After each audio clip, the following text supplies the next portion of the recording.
qu'est-ce que la première impression au juste? Aujourd'hui, je vous fais une vidéo un tout petit peu particulière. Ce n'est pas une vidéo de relooking à proprement parler comme d'habitude, mais une vidéo de fond sur l'impact de la première impression et l'importance de l'image à tous les niveaux de la société. Donc, ce sera une vidéo moins concrète et pratique que les autres, mais parfois je me dis que ça change aussi un tout petit peu d'avoir une vidéo différente. Ça permet de remettre l'église au milieu du village et aussi ça donne du sens à tout ce que je peux vous apporter et au travail que vous faites de votre côté. Bonjour, ici Mademoiselle M, révélatrice de votre meilleure image. Alors, qu'en est-il au juste de cette fameuse première impression? Eh bien, il faut savoir que nous jugeons tous avec 3000 points de contact par jour et pas simplement des personnes, on juge des lieux par exemple aussi. Et en plus, nous avons tous envie d'avoir raison dans nos jugements. Alors, qu'est-ce que cela signifie? Ça s'appelle l'effet de halo. Et l'effet de halo, c'est l'un des biais cognitifs les plus connus que la psychologie moderne connaît et peut s'observer très fréquemment dans la vie quotidienne. En fait, l'effet de halo consiste en la réalisation d'une généralisation erronée à partir d'une seule caractéristique ou qualité d'un objet ou d'une personne. C'est-à-dire que nous réalisons un jugement à partir duquel nous présumons du reste des caractéristiques du sujet évalué. Cet effet a été découvert et nommé par le psychologue américain Edward Thorndike en 1920 à partir d'une étude au sein de l'armée durant laquelle il a pu observer que les officiers attribuaient des caractéristiques positives à leurs supérieurs une fois qu'ils avaient découvert une qualité positive chez eux.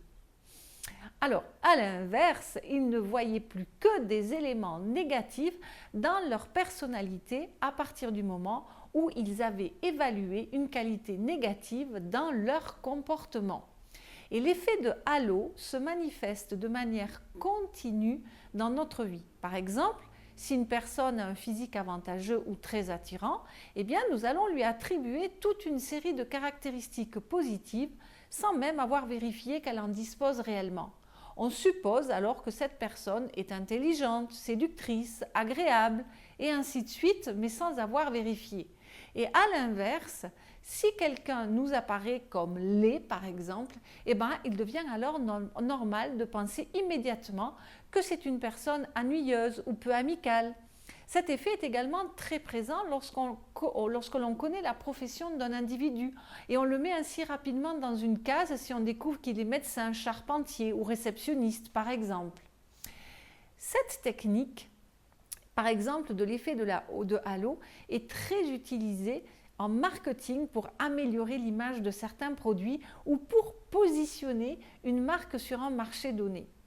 L'effet de halo peut être également observé dans les entretiens d'embauche. Dès que la personne qui dirige l'entretien va remarquer un trait positif chez le candidat, eh bien, elle va faire abstraction de ses défauts ou du moins leur prêter moins attention et vice-versa. Après la découverte de Thorndike, deux autres Américaines, Nisbet et Wilson, ont réalisé une étude à l'Université de Michigan sur deux groupes d'étudiants de 118 individus. Les auteurs de l'expérience ont montré à chacun des groupes la vidéo d'un professeur donnant un cours. Dans l'une d'elles, il était affable, cordial, alors que dans l'autre, il se comportait de manière autoritaire et impérative. Eh bien, pour schématiser, une vidéo dans laquelle il montrait des qualités positives et une autre dans laquelle il révélait des qualités négatives. Après cela, chaque groupe a dû décrire l'aspect physique du professeur et c'est là que l'étude prend tout son sens. Devinez ce qui s'est passé? Eh bien, les étudiants qui ont vu la facette positive du professeur l'ont décrit comme une personne sympathique et attirante, alors que les sujets de l'autre groupe l'ont qualifié avec des adjectifs peu favorables. Mais l'étude est allée encore un petit peu plus loin. Si vous saviez, c'est incroyable, parce qu'après cette description, les auteurs ont demandé aux étudiants si l'attitude du professeur avait pu influencer leur évaluation de son aspect physique. Et tous ont répondu négativement, affirmant que leurs opinions étaient totalement objectives. En résumé, Cette étude met en exergue la réalité de l'effet de halo et nous mesurons tous assez mal l'influence de celui-ci sur notre évaluation des autres et de notre environnement. Nous croyons tous avoir des jugements objectifs, mais ce n'est pas le cas, ce qui confirme ce proverbe que nous connaissons tous, la première impression est la bonne. Pas tout à fait. Il faut tempérer tout de même cette affirmation car ce phénomène ne se produit pas dans tous les cas et d'autres variables comme le contexte ou l'affect peuvent également exercer une certaine influence dans notre jugement des autres. En réalité, peu importe que la première impression soit bonne ou pas, ce qu'il faut retenir, c'est que notre cerveau, lui, va en revanche garder en mémoire cette première impression et s'en servira toujours comme un point de repère. C'est pour ça qu'on dit « Ah, mais si j'avais su, je me serais écouté. Ah, ou finalement, cette personne n'est pas comme je le pensais. » Donc, autant faire en sorte que cette première impression soit effectivement positive puisque c'est celle que le cerveau va retenir. Et si nous partons donc du postulat que les premières impressions comptent et que nous avons bien sûr rarement une seconde chance de faire une bonne première impression, il est alors fastidieux et malaisé de surmonter les désagréments de la mauvaise situation pour se replacer ensuite en bonne position. C'est toujours délicat une fois qu'on a raté son entrée. Regardons-nous en face et ne négligeons pas que nous-mêmes, ce n'est pas que les autres évidemment, lorsque nous n'apprécions pas ce que nous donne à voir le messager, nous avons davantage de difficultés à percevoir son message d'un œil positif et encourageant. D'où l'importance de mettre tous nos atouts de notre côté et de ne jamais oublier que nous sommes finalement tous nos propres ambassadeurs. Nous sommes nos propres représentants. Il faut savoir que 89% des gens pensent que l'habillement présente un impact à long terme sur l'image globale. 84% des gens pensent que les personnes présentant bien grimpent plus vite l'échelon de l'échelle professionnelle, si vous voulez. Et 83% des gens pensent qu'une présentation mal soignée détourne l'attention de l'image professionnelle d'une femme et ce chiffre grimpe jusqu'à 75% pour un homme. En fait, il faut savoir que selon une étude de l'Université de New York et de Harvard par le professeur Solomon, qui est le chairman du département du marketing, notre cerveau prend 11 décisions ultra rapides dans les 7 premières secondes de toute rencontre. Le niveau de vie, le niveau d'études, le niveau de compétence, d'honnêteté, de crédibilité, le sexe, le niveau de sophistication, la confiance, le niveau de succès, l'influence religieuse, politique, l'attrait social, professionnel, sexuel et les influences ethniques. Et les recherches désormais classiques effectuées par Albert Mehrabian, émérite professeur de l'université de UCLA donc à Los Angeles, en Californie, démontrent que notre communication orale, personnelle, repose essentiellement sur 3 facteurs. L'apparence pour 55%, les formes d'expression orale pour 38%, comme l'accent, le vocabulaire, le langage des gestes, pour ne laisser que 7% au contenu du message lui-même. Ce que ces recherches nous disent réellement, c'est que la façon dont nous faisons ou dont nous exprimons les choses a un impact aussi important sur les perceptions que les autres ont de nous que ce que nous faisons ou nous disons réellement. Et il est intéressant d'observer aussi que d'après ces chiffres, donc, ça veut dire que 93% de nos premières impressions sont engendrées par le non-verbal. Et les études de Mehrabian ont également mis l'accent sur l'importance de la congruence entre le verbal et le non-verbal, image comprise. Donc de toute évidence, initialement, le message visuel a plus d'impact que le message verbal, si bien que la suite des échanges ne fera que confirmer ou qu'infirmer ces impressions. Ces chiffres montrent aussi du doigt l'importance de la façon dont nous faisons passer un message d'une part, mais également l'importance de la façon dont nous l'interprétons d'autre part. Le récepteur a son rôle à jouer. En bref, ce que révèlent ces chiffres est que le message est identifié au messager et que s'il y a un décalage, il y a un malaise et plus particulièrement encore du côté du récepteur.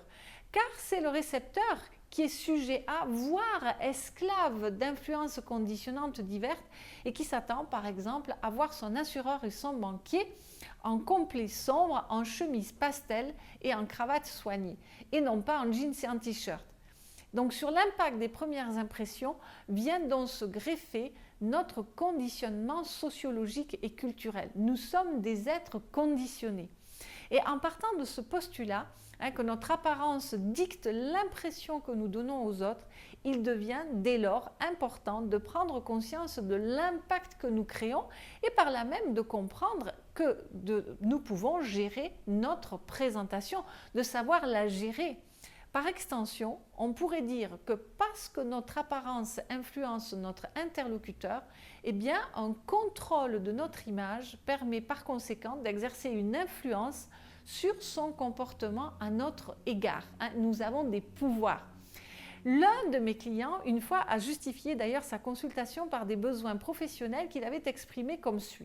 Il m'avait dit « Je souhaite maîtriser mon image afin qu'elle soit un moyen de convaincre et non pas de vaincre. » Voilà qui en dit long, et pas uniquement au niveau professionnel. Et c'est pour ça que j'aime bien introduire l'idée que nous avons tous quelque chose à vendre.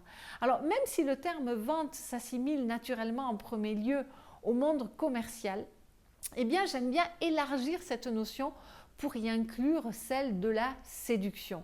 Qu'est-ce que la vente finalement, si ce n'est la victoire de notre pouvoir de séduction sur notre interlocuteur? D'ailleurs, comment parler de vente sans parler de carte de visite, celle qui est en papier cartonné ou celle faite de tissu? Comment parler de séduction sans parler de vêtements? Le vêtement occupe une fonction relationnelle bien trop fondamentale pour ne pas remplir un rôle dans ce processus de vente et de séduction.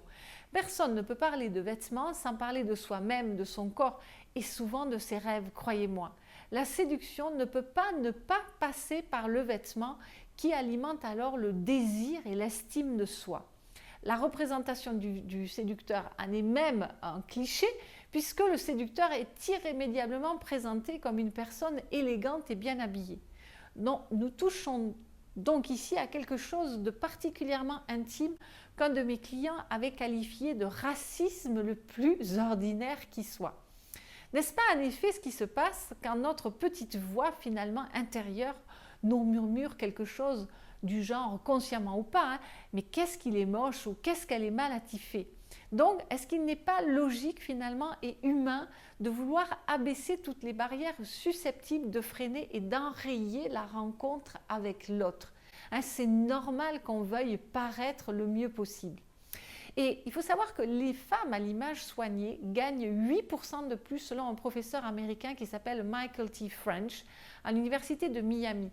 Et que les hommes à l'image soignée présentent un bonus de salaire de plus de 168 000 € à l'issue de leur carrière selon Daniel Hammermesh qui est un autre professeur américain.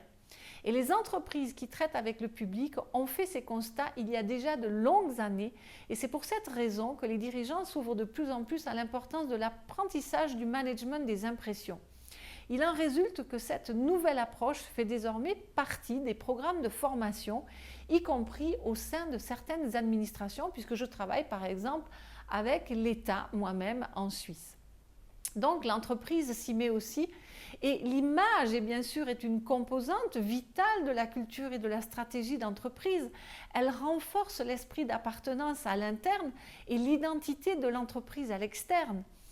Il faut savoir que le rayonnement d'une société est constitué d'éléments allant bien au-delà d'un logo, d'une mission corporative ou de l'excellence de ses produits.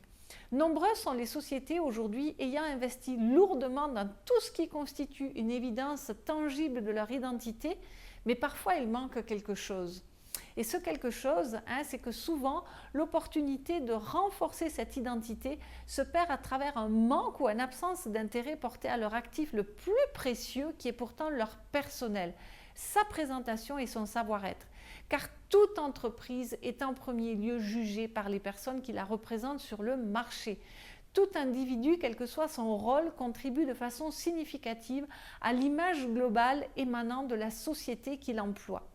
Donc, votre apparence et votre comportement influent sur votre interlocuteur et également sur vos propres performances. Parce qu'une image soignée témoigne votre respect envers vous-même, votre entreprise, vos collaborateurs et votre travail. Et en maîtrisant votre image et l'impression que vous donnez, vous êtes à même de mieux contrôler l'issue de vos relations interpersonnelles. Hein, c'est un enchaînement comme ça de choses. Donc une image professionnelle implique une attitude professionnelle.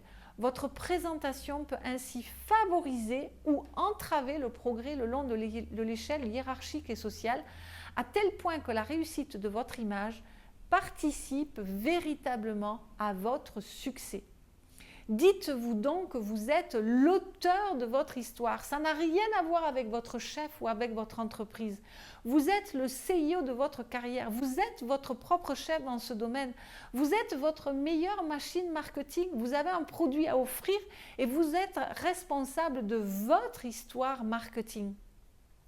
Et il est préférable de créer et de maîtriser la façon dont les gens vous perçoivent plutôt que d'attendre et d'espérer le meilleur. Dites-vous quelque part que votre image est ce que les gens disent à votre insu, dans votre dos. Donc montrez à l'extérieur ce que vous avez à offrir à l'intérieur, que vous vouliez être créatif, puissant, accessible, novateur, peu importe. Traduisez votre objectif à l'extérieur. Votre branding devrait communiquer votre message avec clarté, devrait confirmer votre crédibilité et devrait inspirer confiance. Aujourd'hui, en plus, quelque chose change, c'est que l'image digitale devance la rencontre physique. C'est là que se fait la première impression. Et ne me dites pas, c'est du privé, c'est sur Facebook, parce que si c'est sur Google, cela rentrera de toute façon dans votre première impression. Alors si la communication se définit effectivement comme un processus inéluctable, comme l'art de faire passer un message, de se faire comprendre, de se mettre en relation, sans nécessairement passer par le dialogue, si elle se définit comme une attention et une intention, comme un objectif s'accompagnant d'un résultat, alors oui, l'image fait indéniablement partie des moyens de communiquer. Et dans bien des aspects de notre vie moderne, la communication, vous le savez, est devenue vitale et plus que vitale, non seulement pour notre propre développement personnel, mais également dans les divers rôles que nous remplissons au niveau relationnel comme au niveau professionnel. De ce fait, notre aptitude à gérer et à contrôler nos moyens de communiquer a pris une ampleur proportionnelle. Donc, quelle impression faites-vous par l'intermédiaire de votre image et de votre attitude ?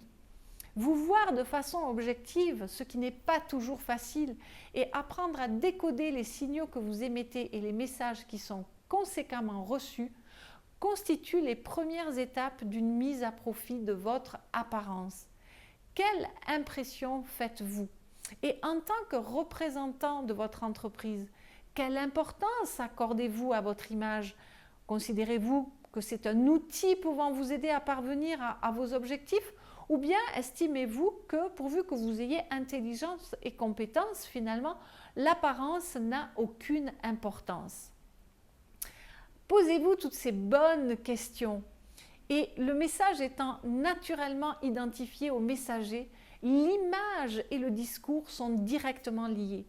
Et ne pensez pas que vous avez le temps.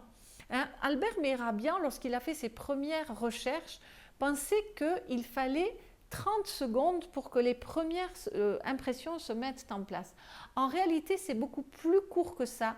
Et pour cela, il y a une étude qui a été faite aux États-Unis d'abord et qui a été reprise par le PFL en Suisse. Donc, et ils ont fait une expérience dans laquelle ils ont mis 185 étudiants dans un amphithéâtre et ils ont projeté à ces étudiants 85 photos. Donc c'était des photos d'êtres humains de toute race, de tous âges, sauf que ces personnes portaient tous un t-shirt gris col rond, pas de maquillage, pas de coiffure, pas de bijoux, pas de coiffure ce serait un petit peu difficile, pas de bijoux, pas de maquillage, et ils ont tous demandé à ces personnes d'avoir un visage assez neutre, donc pas de mine renfrognée ni de grosses bananes non plus. Et ensuite ils ont projeté ces visages à ces étudiants en leur demandant de les noter sur 5 critères. Donc il y avait la confiance, l'amabilité, la gentillesse, l'agressivité, et puis je ne me souviens plus trop quoi, peu importe. Et ils ont d'abord projeté ces visages sur un écran pendant une fraction de seconde, donc juste le temps que la pupille ait le temps de discerner quelque part ces visages. Et les étudiants ont noté donc ces visages sur ces 5 critères. Et ensuite, on leur a donné une télécommande et à ce moment-là, on a reprojeté tous ces visages, sauf que grâce à la télécommande, eh bien, ils pouvaient garder à l'écran les visages autant de temps qu'ils le voulaient. Et ils ont renoté tous ces visages sur ces mêmes 5 critères. Eh bien, devinez ce qui s'est passé. En fait, eh bien, il n'y a pas eu, au moment du dépouillement de cette analyse, il n'y a pas eu énormément de différence, il n'y en a même pas eu du tout, entre le premier passage où l'œil avait juste le temps de discerner ces visages et au contraire le temps où ils avaient le temps d'étudier le visage. La seule chose que ça a permis, la différence entre le premier et le second passage, c'est que le fait d'étudier les visages, c'était un petit peu l'effet de halo que je vous ai décrit tout à l'heure, eh bien ils avaient le temps de se conforter dans la première impression qu'ils avaient eue. Donc vous voyez qu'en fait, ça ne prend pas beaucoup de temps. Ça relève de notre cerveau reptilien, hein, du temps où c'était je fuis ou je reste, que cette première impression donc se fait. Donc vous voyez que vous n'avez pas le temps. C'est instinctif, c'est primaire, c'est humain. Donc voilà, comme je vous l'ai dit, c'était une vidéo assez différente des autres qui portait sur l'impact de l'image et l'importance de la première impression. Je vais quand même vous remercier d'être allé jusqu'au bout si ce sujet vous a intéressé. Partagez-la, commentez-la. Si vous avez des suggestions de vidéos, je les attends évidemment avec impatience. Et surtout, bien sûr, je vous remercie infiniment pour vos likes, pour vos abonnements, pour vos partages, pour vos commentaires et tout ce qui s'ensuit. Voilà, c'était une longue vidéo. Je suis désolée, elle était un petit peu particulière, mais nous reviendrons sur d'autres vidéos. Dès la semaine prochaine, c'était Mademoiselle M, révélatrice de votre meilleure image. Bye bye!